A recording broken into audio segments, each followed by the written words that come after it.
Reflections. Your daily dose of strength and motivation. Reflections.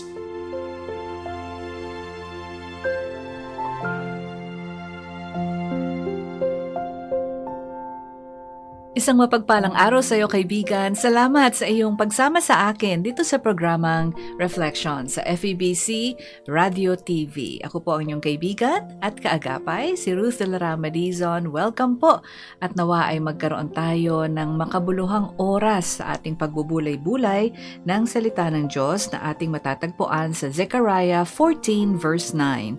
The Lord will be king over the whole earth.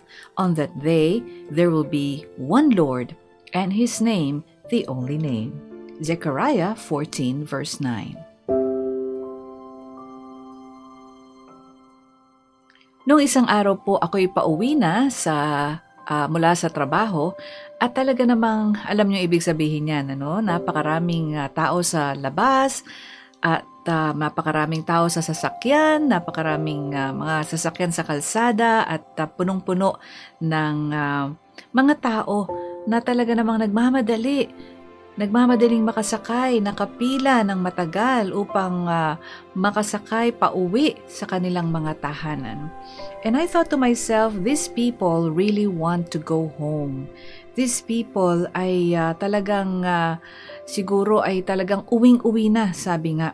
Dahil sa ito ay kanilang natural inclination, And it drove me to think deeper. Yung gusto nating umuwi, it is a natural thing in all of us. At the end of the day, saan man tayo galing, sa ibang bansa, sa opisina, saan man, there is always one place that we would rather be at, and that is home. Ito pong longing for home is an internal pull. It is kurot sa puso yan na talagang gustong-gusto nating gawin. Kasi para sa atin, home is more than a place. Ito po ay kumakatawan sa comfort, familiarity. It is a place where we can be ourselves. And more importantly, a sense of belonging. Alam niyo po, the Israelites at that time that our verse for today was written were also longing for home. They were in exile for 70 years, and sa papatapos po ng kanilang 70-year exile, the prophet Zechariah recorded this book of stories, book of dreams, book of visions para sa isang napapagal na bansa ng Israel, to challenge them to remain faithful to their covenant with God and to inspire hope for the future kingdom of God. And Zechariah 14 verse 9 ay sagot po dyan sa yearning na yan ng mga Israelites for home. Sabi doon, the Lord will be king over the whole earth. On that day, there will be one Lord and His name the only name. Sa pagtatapos ng exile ng Israel for 70 years, the prophet Zechariah wrote to a weary nation to remind them of God's goodness, to remain faithful to God, and to inspire hope for the coming kingdom of God.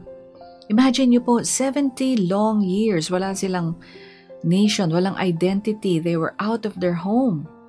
And they were facing doubt and uncertainty about the future. Anong mangyayari sa atin? Paano na tayo? So yung mga salitang ito ni Zechariah, hindi lang yan historical record sa Bible, but they were a lifeline. Ito po ay isang reminder sa mga tao na napagod na sa exile, that their journey isn't without purpose or end. His words paint a picture of restoration. It is a glimpse into a future kingdom where God's sovereignty reigns supreme. How is this relevant to us now? Perhaps today, you don't feel at home. You feel distanced from God's purpose or promises for your life. Parang ang layo-layo niya. Layo-layo natin sa tahanan ng Panginoon, sa kalooban ng Panginoon. If we are longing for belonging, if we're longing for comfort, Zechariah's encouragement holds true even today. God's unwavering goodness and faithfulness never stops, it never ceases. And God has promised His followers that He will bring them home one day to a restored kingdom, as said in Revelations 21. My friends, we can trust in a future kingdom to come. Home is not that far off.